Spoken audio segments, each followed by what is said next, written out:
Assalamualaikum warahmatullahi wabarakatuh. Ismi Ismatuddiniyah. Unwani ana min Tambaru Pamekasan, Madura, Jawa Asyarqiyah. Ana mutakharijah fil madrasah al-thanawiyah al-islamiyah al-wahidah lil banat fi qismi diniyah sanata 2020. Wa ana mutakharijah min ma'hadi nukayah al-islami kulu semanap. Al-an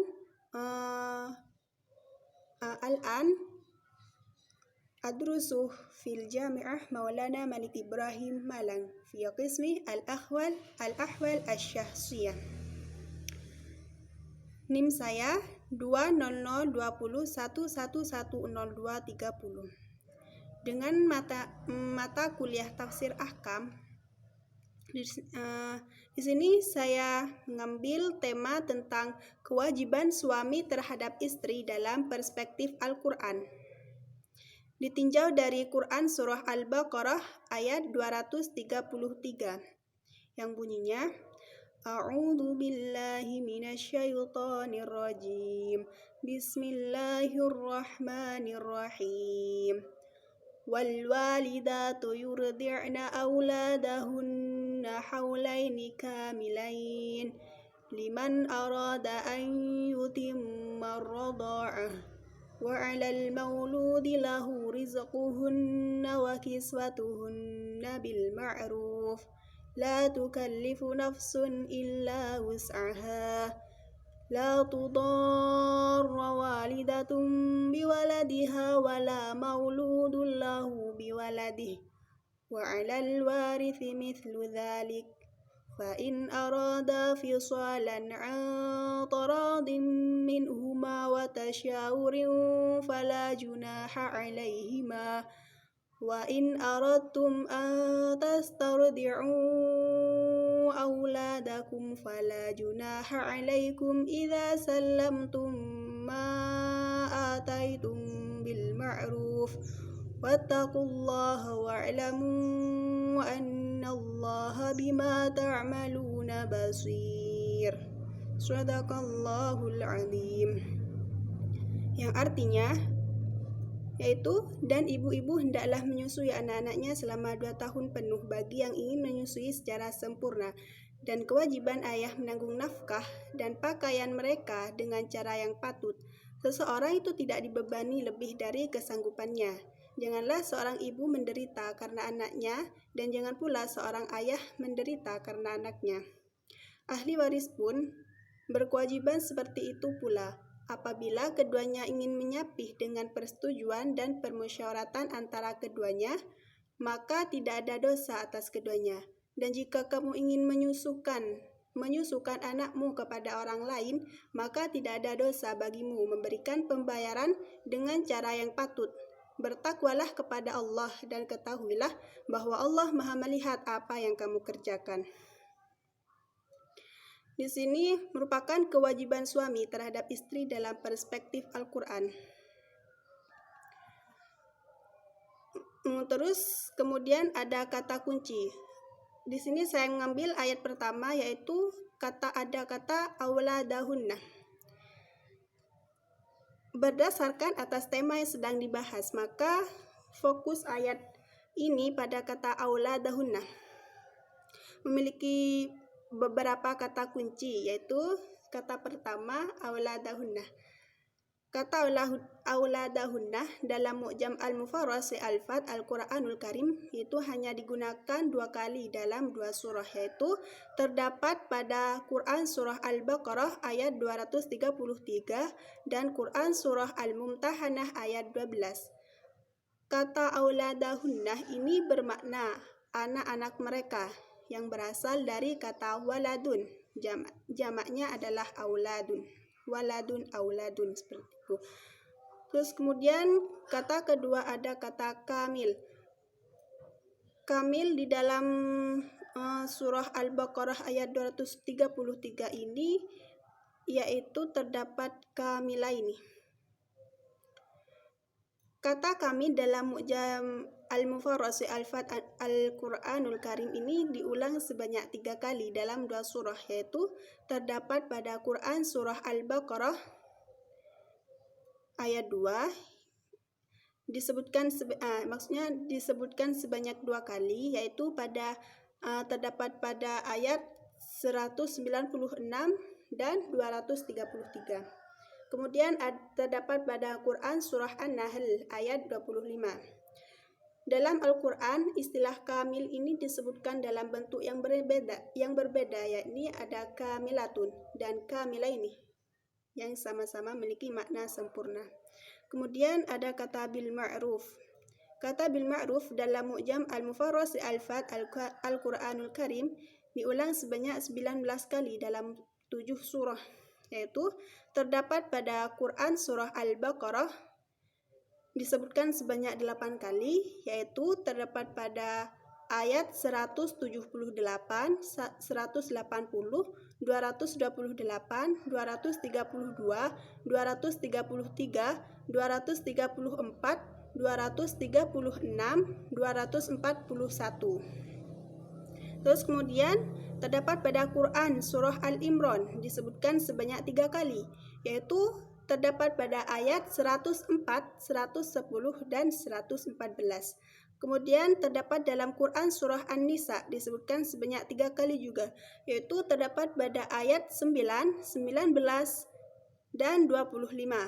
Kemudian terdapat dalam Quran surah Al-A'raf 1, yaitu pada ayat 157. Kemudian Quran surah At-Taubah disebutkan sebanyak 2 kali, yaitu pada ayat 71 dan ayat 112.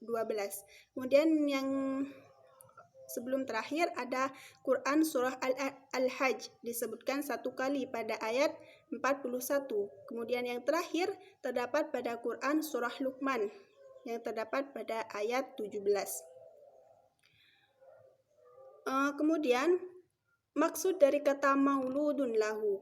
Maulud ini pada ayat di atas merupakan ayah kandung si anak. Artinya ayah si anak ini diwajibkan beri nafkah dan pakaian untuk ibu dari anaknya dengan cara yang ma'ruf. Yang dimaksud dengan bil ma'ruf ini menurut kebiasaan yang telah berlaku di masyarakat tanpa berlebih-lebihan, juga tidak terlalu di bawah kepatutan dan disesuaikan juga dengan kemampuan finansial ayahnya.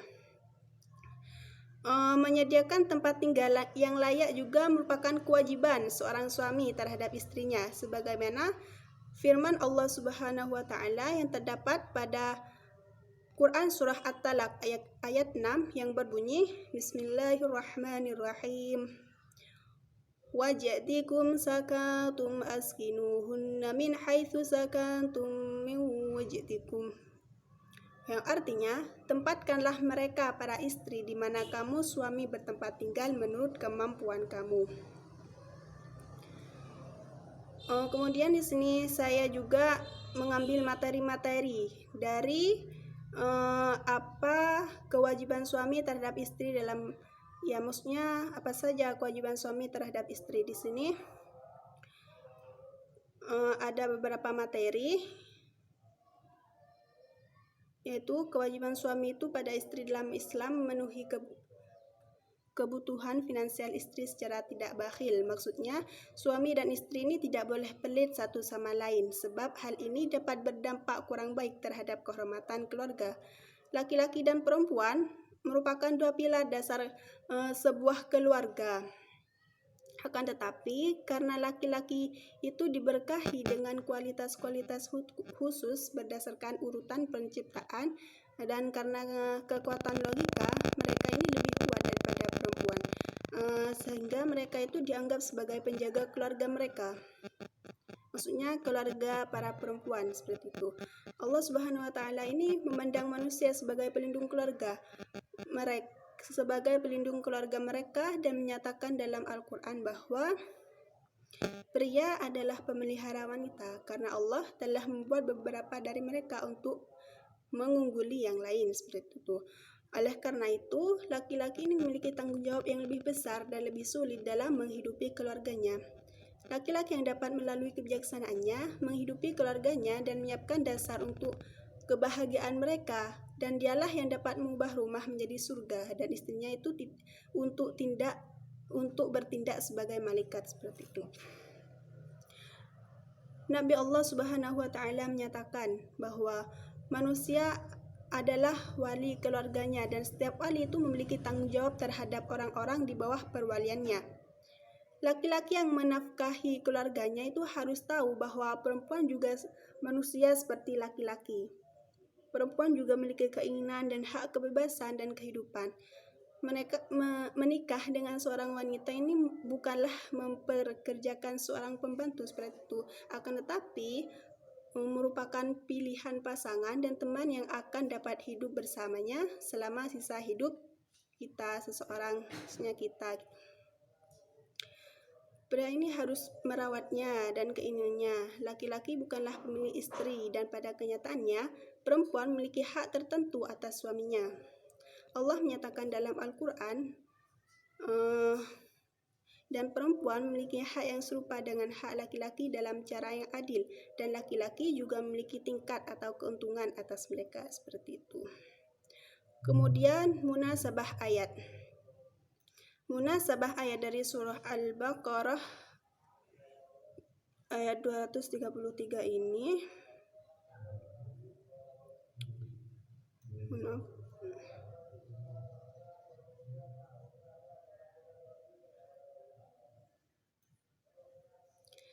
Kemudian tafsir ayat bil hadis.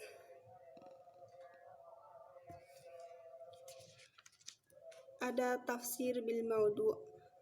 Tafsir bil maudu ini merupakan pola penafsiran yang mencoba memberi penjelasan terhadap ayat-ayat Al-Quran dengan menggunakan pola, kemudian memberi penjelasan terhadap fakta-fakta sosial. Di sini dari kata auladun, berdasarkan informasi yang diperoleh dalam kitab Sahih Al-Bukhari bahwa ayat ini dijadikan dasar untuk kewajiban suami terhadap istrinya sebagaimana terdapat dalam hadis berikut. Sebelumnya mohon maaf untuk tafsir ayat bil hadis belum saya selesaikan. Mungkin hanya ini yang dapat saya jelaskan, kurang lebihnya mohon maaf. Syukran ala kulli ihtimamik. Akhiran minni. Assalamualaikum warahmatullahi wabarakatuh.